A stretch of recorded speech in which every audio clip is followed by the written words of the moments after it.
নমস্কার বন্ধুরা, আমার চ্যানেলে আপনাদের সবাইকে স্বাগত জানাই। আমি এসেছি আমাদের 2025-এর দ্বিতীয় ট্রিপের ভিডিও নিয়ে। তবে এই ট্রিপটা একটু বেশি স্পেশাল, কারণ এটা আমাদের অ্যানিভার্সারির সময় প্ল্যান করা হয়েছিল। আমরা একসাথে 4 বছর পূর্ণ করেছি, আর সেটা সেলিব্রেট করার জন্যই আমরা রওনা দিয়েছি আন্দামানের উদ্দেশ্যে। এই ট্রিপের জন্য আমরা অনেক আগের থেকেই শপিং শুরু করেছিলাম, তাই ব্যাগ গুছোতে খুব একটা বেশি সময় লাগেনি। ভোরবেলায় আমরা ঘুম জড়ানো চোখে আর উত্তেজনায় ভরা মন নিয়ে এয়ারপোর্টের দিকে রওনা দিলাম।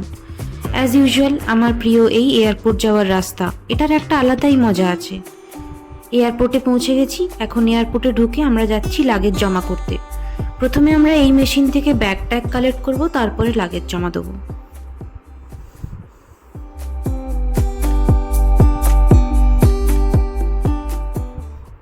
আমাদের লাগেজ জমা করা হয়ে গেছে। আমরা এখন যাচ্ছি লাউঞ্জের দিকে। ফ্লাইটে আমাদের খাবার ইনক্লুড করা আছে, তাই আমরা শুধুমাত্র চা কফি আর হালকা কিছু ব্রেকফাস্ট করেই বেরিয়ে পড়ব। ব্যাঙ্গালোর থেকে পোর্ট ব্লেয়ার পর্যন্ত ডাইরেক্ট ফ্লাইটের সময় লাগে 2 ঘন্টা 20 মিনিট থেকে 2 ঘন্টা 40 মিনিট। আমাদের ফ্লাইটের সময় ছিল সকাল 11টা 35-এ, আর পৌঁছতে সময় লাগার কথা 2 ঘন্টা 40 মিনিট। ব্যাঙ্গালোর থেকে পোর্ট ব্লেয়ার যাওয়ার মোট 21টি ফ্লাইট আছে, তার মধ্যে 1-2টোই ডাইরেক্ট ফ্লাইট, বাকিগুলি সবই কানেক্টিং ফ্লাইট।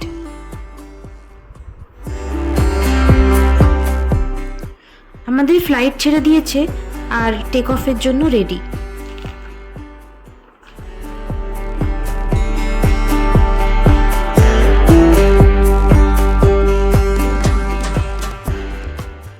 ফ্লাইটে উঠেই আমরা পেয়ে গেছি কফি আর স্যান্ডউইচ। পেট ভর্তি থাকায় আমরা শুধু কফিটাই শেষ করতে পেরেছিলাম।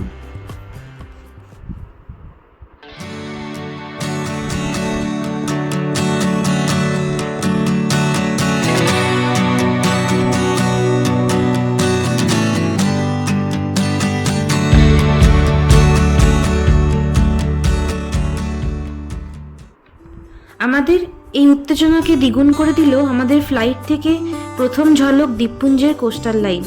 এই উপকূল রেখার দৃশ্যটি ছিল অসাধারণ, এক কথায় ব্রেথ টেকিং।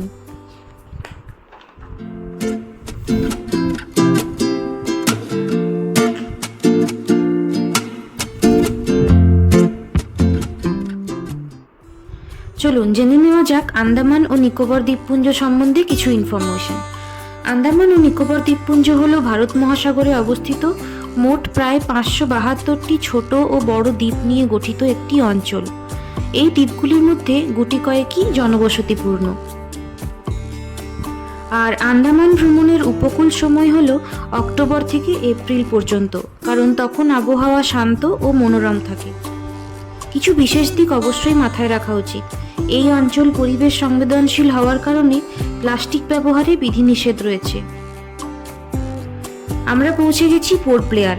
এটিকে বলা হয় বীর সাভারকর ইন্টারন্যাশনাল এয়ারপোর্ট।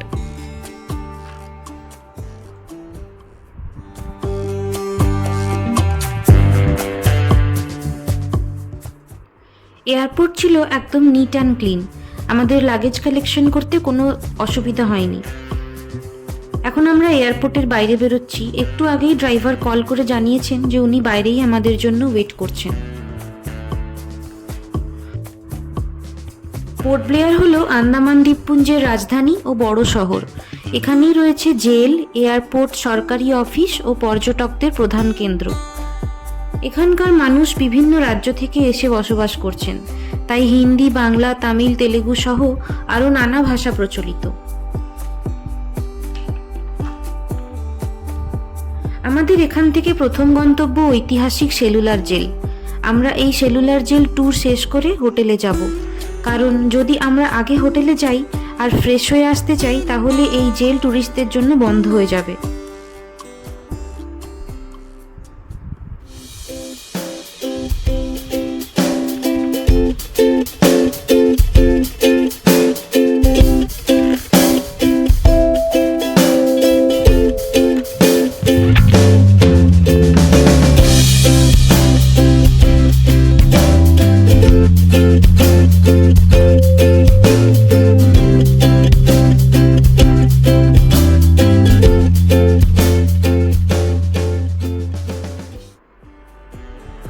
আমরা পৌঁছে গেছি ঐতিহাসিক সেলুলার জেল। এই জায়গাটার সাথে জড়িয়ে আছে ভারতের স্বাধীনতা সংগ্রামের অনেক কষ্টের ইতিহাস।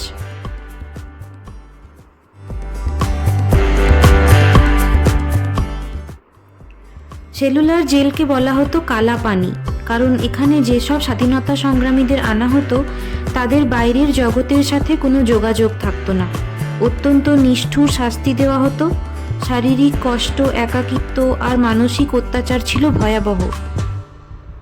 এই জেলটা ছিল একেবারে পাখির পাখার মতো ছড়ানো। 7টি উইং, সবগুলো সেন্ট্রাল টাওয়ারের সাথে যুক্ত। আর এখানকার প্রতিটি সেল ছিল ছোট, একক। একজন বন্দির জন্য একটাই সেল।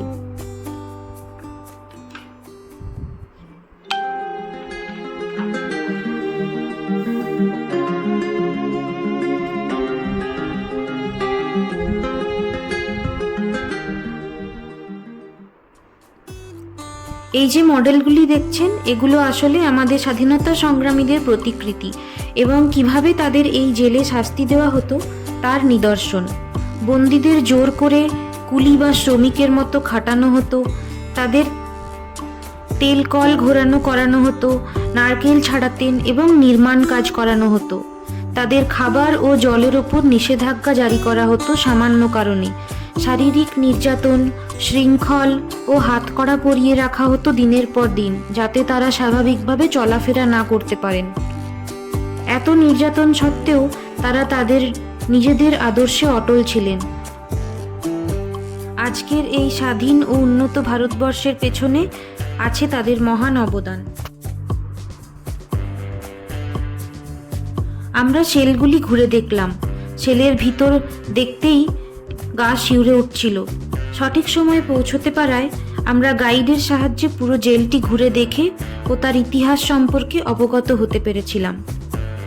আমরা এখন যাচ্ছি বিনায়ক দামোদর সাভারকরের সেলের কাছে। তার সেল এখনো সংরক্ষিত রয়েছে। এই সেল দেখতে গিয়ে সত্যি এক গর্ব ও কষ্ট দুই অনুভব করলাম।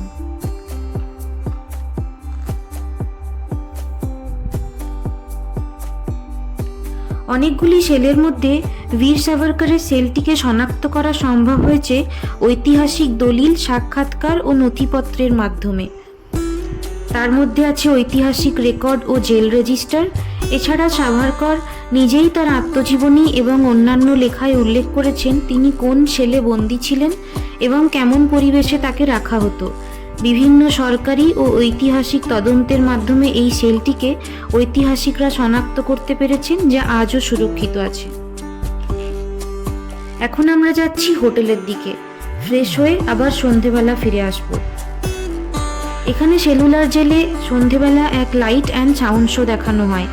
এই শোটিতে সেলুলার জেল সম্পর্কিত কিছু তথ্য ও ইতিহাস জেলের দেওয়ালে লাইট এবং সাউন্ড এফেক্টসের মাধ্যমে দেখানো হয়।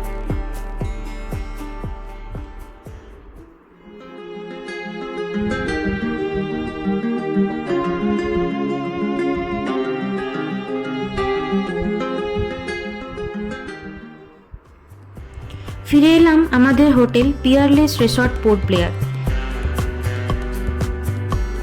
এই হলো আমাদের হোটেল। এটা একদমই বিচের সাথে কানেক্টেড। অনেক রাত্রে পৌঁছানোর কারণে আমরা বিচে যাওয়া এড়িয়ে গেলাম।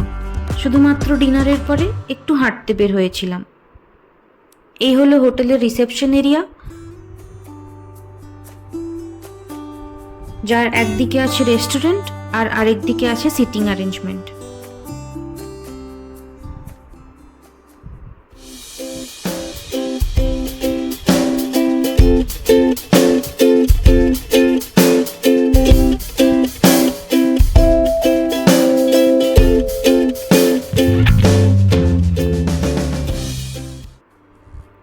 হোটেলের বাইরের পরিবেশটিও বেশ মনোরম, কিন্তু অন্ধকার হয়ে যাওয়ায় সেরম কিছু দেখা যাচ্ছিল না। সমুদ্র একদম কাছে থাকায় তার ঢেউ পায়ের কাছে এসে আছড়ে পড়ছিল।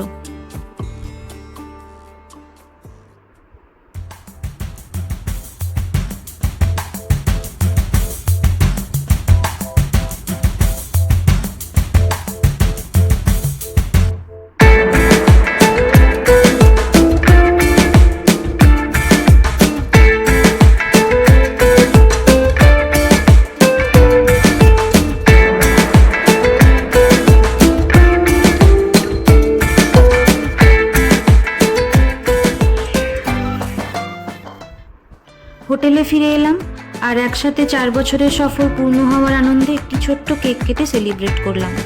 আজকের ভিডিও এখানেই শেষ করলাম। ভিডিও ভালো লাগলে ভিডিওটি লাইক ও চ্যানেলটি সাবস্ক্রাইব অবশ্যই করবেন।